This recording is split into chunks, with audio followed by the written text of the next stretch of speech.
오늘은 여느 때보다는 시간을 조금 축약해서 금요 기도회를 진행할 겁니다. 저도 설교를 여느 때보다는 짧게 하고 기도회를 바로 이어서 한 10시 한 15분 정도까지 이어가겠습니다.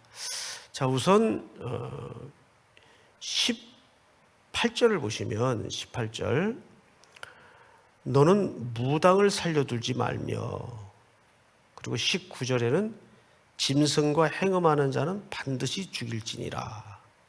그리고 오늘 본문의 첫 절이죠. 20절은 여호와 외에 다른 신에게 제사를 드리는 자는 멸할지니라. 18, 19, 20절이 아주 살벌한 표현으로 끝이 나요. 다 어떻게 하도록 성경이 명령하고 있죠? 다 죽이라 그랬어요. 무당도 죽이고, 또 짐승과 교접하는 자도 죽이고, 또 다른 신에게 제사하는 자도 죽여라. 아마 성경의 표현 속에 가장 극단적인 처벌이고 표현이라고 믿어집니다. 그런데 이 세 절은 전부 공통점이 있어요. 결국 우상 숭배입니다. 18절, 19절은 이미 가나안 땅에 만연되었던 이방 숭상의 그 표현들이에요. 자, 우리 한 절을 볼까요? 우선 신명기 18장 9절부터 좀 자막을 보십시다. 네 하나님 여호와께서 네게 주시는 땅에 들어가거든 너는 그 민족들의 가증한 행위를 본받지 말 것이니. 다음 절 우리 같이 읽읍시다. 시작. 그의 아들이나 딸을 불 가운데로 지나게 하는 자나 점쟁이나 기륭을 말하는 자나 요술하는 자나 무당이나 진언자나 신접자나 박수나 초혼자를 너희 가운데 용납하지 말라. 다음 절 이런 시작. 이런 일을 행하는 모든 자를 여호와께서 가증히 여기시나니 이런 가증한 일로 말미암아 내 하나님 여호와께서 그들을 내 앞에서 쫓아내시느니라. 같이 보죠. 너는 내 하나님 여호와 앞에서 완전하라. 여기까지만 보도록 하겠습니다. 이미 이들이 아직 가나안 땅에 들어가기 전이었죠. 그런데도 불구하고 하나님은 그 가나안 땅의 상황을 이 백성들에게 일러 주시는 거죠. 말씀을 통해서. 요즘 그 미디어 매체를 보면 또 TV에서 쏟아져 나오는 프로그램이라는 제목 아래 방송되는 내용들을 보면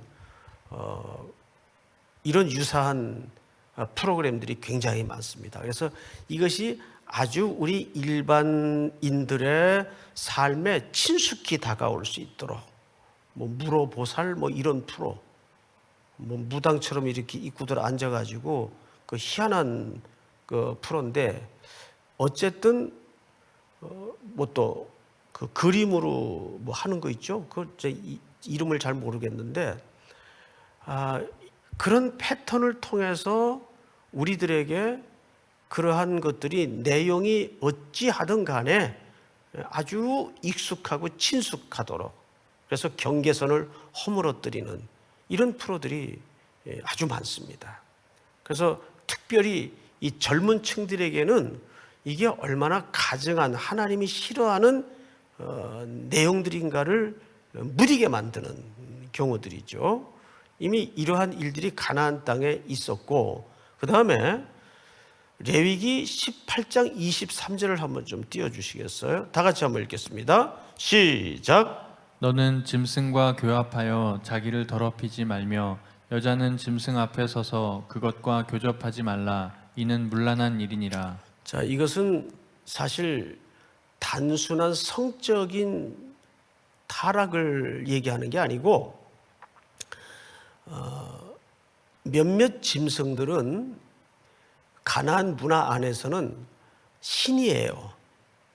그래서 그들과 교접함으로써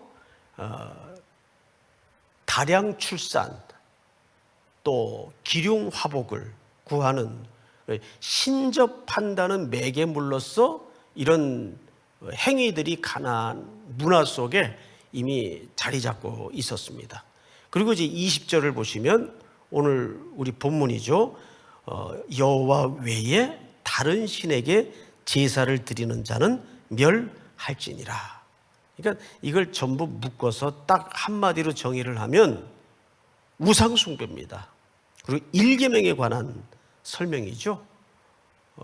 십계명의 그 율법 가운데 첫 번째 계명에 전부 위배되는, 여러분 첫 번째 것이 무너지면 다 무너지는 거예요. 그리고 이제 오늘 본문 31절이 어떻게 끝나는가를 잘 보세요. 자, 성경을 좀 보겠습니다. 너희는 내게 어떤 사람이 될지니, 거룩한 사람이 될지니. 여러분, 잠깐 모니터를 좀 보시기 바랍니다.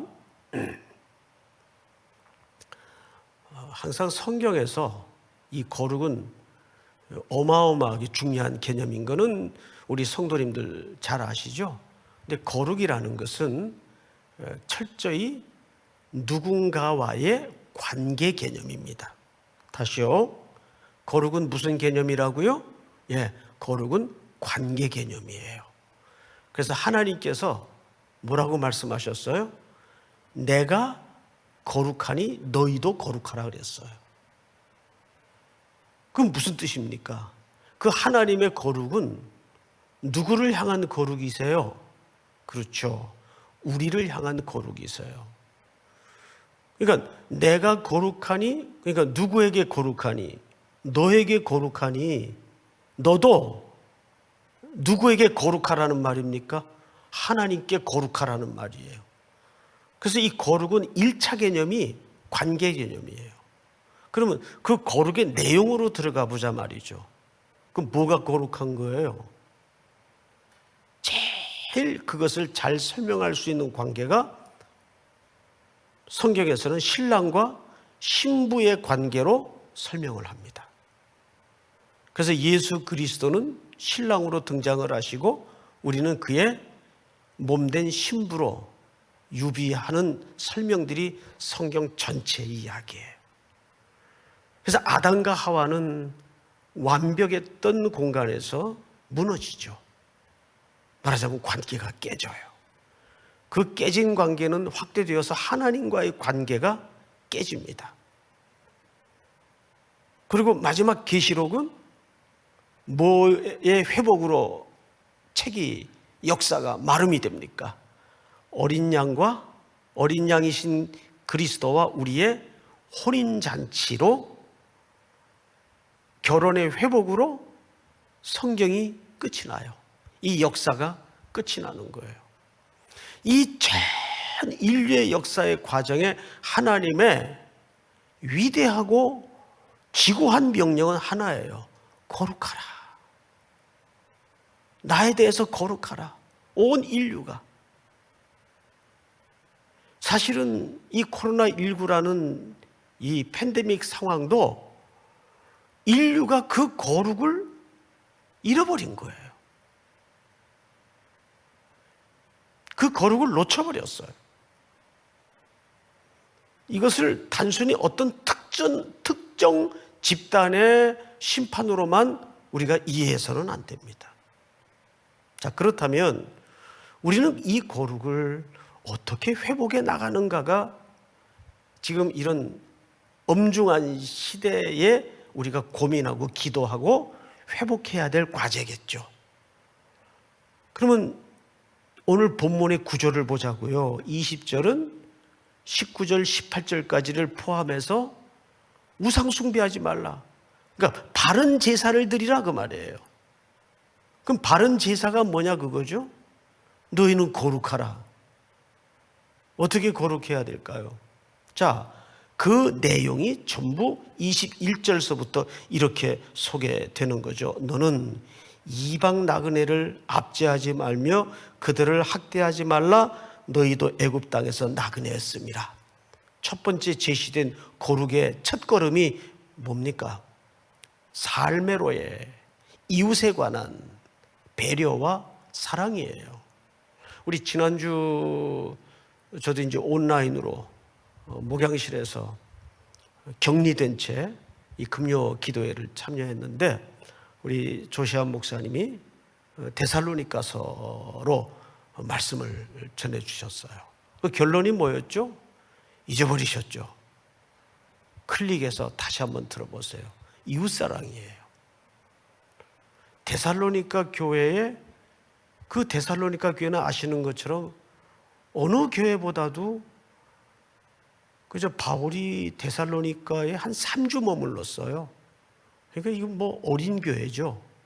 그런데 그 3주 동안 선포된 말씀을 통해서 이 땅에 태동이 된 교회 성도들이니까 얼마나 연약한 상태였겠어요. 그런데 큰 환난 속에서 그들의 사랑의 수고를 드러냈죠. 믿음의 인내를 드러냈죠. 소망을 드러냈죠. 이건 하나님께서도 바른 제사, 그리고 우리가 하나님을 향하여 거룩을 유지하는 첫 번째 걸음이 이웃에 대해서 우리가 어떤 태도를 가지고 있느냐. 지금 어쩌다가 기독교가 이 사회에 첫 번째 지탄의 대상이 되어 있어요. 왜 이렇게 됐나요? 이건 무언가 우리 기독교인들에게 일차적인 책임을 고민하지 않을 수 없어요. 누구를 탓하기 이전에 왜 이렇게 됐나? 기독교의 첫 번째 강조점은 이웃사랑이에요. 기독교만큼 이웃에 대해서 배려와 사랑을 강조하는 종교가 어디 있습니까? 그런데 철저히 자기들끼리만의 아집단체로 똘똘 뭉쳤다는 지탄의 대상이 되어 있다는 거죠. 아니에요. 그것은 원래 복음이 가리키는, 또 복음이 설명하는 내용이 아닙니다. 놀랍게도 오늘 본문은 여호와 외에 다른 신에게 제사를 드리는 자는 멸할지니라, 이 말은 바른 제사를 강조하는 거죠. 올바른 제사. 올바른 제사가 뭐냐? 하나님께 거룩한 거예요. 그러면 그분께 예배만 주구장창 열심히 드리는 것만으로, 예배는 우리가 어떤 상황에서도 양보할 수 없고 가장 숭고한 가치인 것은 맞지만, 로마서 12장에서 너희 몸을 거룩한 산 제사로 드리라는 그 취지와 본의는 뭘 말하겠어요? 삶으로의 예배를 얘기하는 거예요. 제가 그제 수요일 날 이른 아침에 미주 전 지역에 우리와 지금 똑같은 시련을 겪고 있는 한인 목회자들과 함께 우리 멀티실에서 생중계로 집회를 했어요. 집회를. 너무들 기뻐하고 반가워하고 또 고마워하고 하더라고요. 그래서 제가 이제 결론 부분에서 그런 말씀을 드렸네요. 조금만 더 힘을 냅시다. 절대 이 팬데믹 상황은 하나님이 우리도 미처 뭔가를 지금 보지 못하고 있는 그 놀라운 계획과 새 일을 준비하실 겁니다. 그러니까 어떤 분이 물어요. 그게 뭡니까? 미셔널 처치, 성교론적 교회의 본질을 회복할 수 있는 더없이 좋은 기회입니다. 우리가 건물이 교회가 아니라고 누누이 강조해왔고 가르쳐왔지 않습니까? 우리 각자가 교회라고 말해왔지 않습니까? 지금보다 그것을 더 잘 구현하고 실현할 수 있는 기회가 어디 있습니까? 그렇잖아요? 여러분, 가정이 교회가 이제 돼야 돼요. 가정이 교회 학교가 돼야 돼요. 위 플러스라 가정 예배 지금 한 300가정 채 아직 신청이 안 됐는데 이 영상을 통해 예배 드리는 모든 분들은 그 첫 번째 구체적인 실천 과제로 가정 예배 다 등록하세요. 그래, 교회를 확대하는 거예요. 본질적으로 확대해 가는 거예요. 우리 가정이 이제는 교회다. 우리 모니터로 예배 드리는 성도님들, 아멘. 아멘입니다. 우리 가정이 교회예요. 믿습니까? 네. 나그네를 압제하지 말라. 고아를 압제하지 말라. 왜 이런 설명이 여기 쭉 이어져 나오는가, 그 이유를 여러분 좀 고민할 필요가 있어요. 자, 우리 출애굽기 23장 9절을 한번 볼까요? 같이 한번 읽읍시다. 우리 성도님들도 시작. 너는 이방 나그네를 압제하지 말라. 너희가 애굽 땅에서 나그네 되었었은즉 나그네의 사정을 아느니라. 네, 우리 본질이 게르, 나그네예요. 나그네. 그래서 예수님도 이 땅에 나그네로 하늘 본향집을 버리시고 스스로 나그네 되셨잖아요.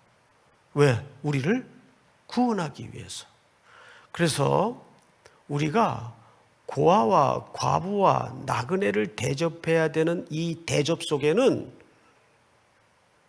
그냥 자선의 행위가 아니에요. 이 고아와 과부와 나그네를 돌보고 대접해야 되는 이 대접 속에는 구원의 선포가 선명하게 드러나는 겁니다. 이중적으로 드러나는 거예요. 어떻게? 첫째, 하나님, 우리가 나그네였습니다. 우리가 애굽에서 총살이했던 나그네였습니다. 지독한 신음과 절망의 어두운 역사를 4대에 걸쳐 칠흑 같은 시간을 견뎌야 됐던 멸망의 자식이요, 심판 아래 놓였던 존재였습니다. 그런데 6월절 어린 양의 흘린 피의 공로로 우리는 홍해를 건너게 되었습니다. 어린 양의 공로로 우리는 구원을 얻은 거예요. 그래서 이스라엘 공동체가, 즉 하나님의 백성이 그 고아와 과부와 아무도 누군가의 도움 없이는 이 땅에 근거도 없고 이 땅에 기반이 없는 그들을 돌봐야 되는 이유는, 첫째, 구원받음에 대한 감사와 동시에 내가 받은 구원을 아직 경험하지 못하고 누리지 못하고 알지 못하는 이들에게 선교적 차원에서 선포하는 행위예요. 단순히 구제를 하라는 말이 아니에요. 그러니까 교회는 교회의 존재 이후의 두 가지 이유를 성도님들이 놓쳐서는 안 돼요. 첫째, 뭐죠? 교회는 선교를 위해서 존재하는 거예요. 선교도 광의적인 측면에서는 거기에 구제도 들어가 있고 돌봄도 다 들어가 있어요. 또 하나는 뭐죠? 구제예요. 선교와 구제. 이 두 축은 이 땅의 교회가 왜 존재해야 되는가? 그건 동시에 누구에 대한 깊은 도전이기도 합니까? 우리 각자 인생의 목적에 대한 깊은 묵직한 메시지가 돼야 돼요. 성도는 왜 사는가? 선교와 뭘 하기 위해서? 이런 나그네와 고아와 과부와 같은 누군가의 도움 없이는 이 땅에 기반이 없는 그들을 돌아보기 위해서. 믿습니까? 이것이 우리의 존재론적 이유입니다. 그것이 또한 뭐라고요? 여기에 소개되는 바는 하나님을 향하여 거룩하게 되는 거예요. 믿습니까? 하나님의 성품에 참여하는 거예요. 베드로서의 고백처럼. 우리 마태복음 25장을 좀 볼까요? 마지막으로 인자가 자기 영광으로 모든 천사와 함께 올 때 자기 영광의 보좌에 앉으리니, 이 종말론적 그림을 설명하는 거죠.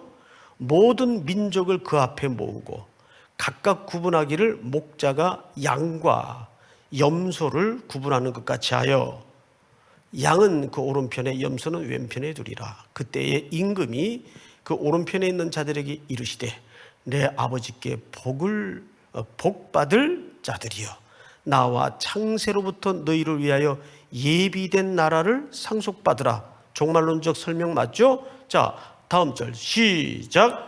내가 줄일 때에 너희가 먹을 것을 주었고 목마를 때에 마시게 하였고 나그네 되었을 때에 영접하였고 헐벗었을 때 옷을 입혔고 병들었을 때 돌보았고 옥에 갇혔을 때에 와서 보았느니라. 시작. 이에 의인들이 대답하여 이르되 주여 우리가 어느 때에 주께서 줄이신 것을 보고 음식을 대접하였으며 목마르신 것을 보고 마시게 하였나이까. 자, 앞에 그 본문을 다시 보세요. 의인들이 대답을 잘 들어보세요. 주여, 언제 우리가 그런 것들을 했다고 그러십니까?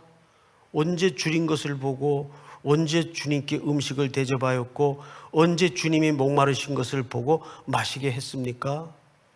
그러니까 이 의인들은 이 땅에 거룩한 삶을 사는 내내 자기가 어려운 이들에 대해서 한 행위를 인식하고 있어요? 인식 안 하고 있어요?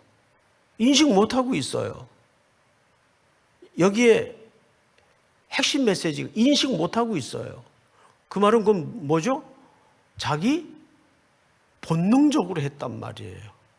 이거는 매우 중요한 의미를 드러내는 거예요. 뭘로 했다고요? 자기 본능적으로 했다고요. 아, 이거 해야지 해가지고 한 게 아니고 자기도 모르게 한 거예요. 여긴 두 가지 메시지가 있어요. 하나님의 성품에 참여된 자는 그게 인식이 안 돼요. 그냥 자기 본능적으로 하게 돼 있는 거예요. 믿습니까? 그런데 주님은 그걸 전부 어떻게 카운트를 하셨어요? 그들에게 그렇게 본능적으로 섬기고 돌본 것을 예수님은 나한테 한 것으로 계산을 다 바꿔놨어요. 주님께 한 것으로 계산을 다 바꿔놨어요. 이건 뭐 모니터로 표정을 볼 수가 없으니까 은혜를 받으시는지 잘 모르겠는데,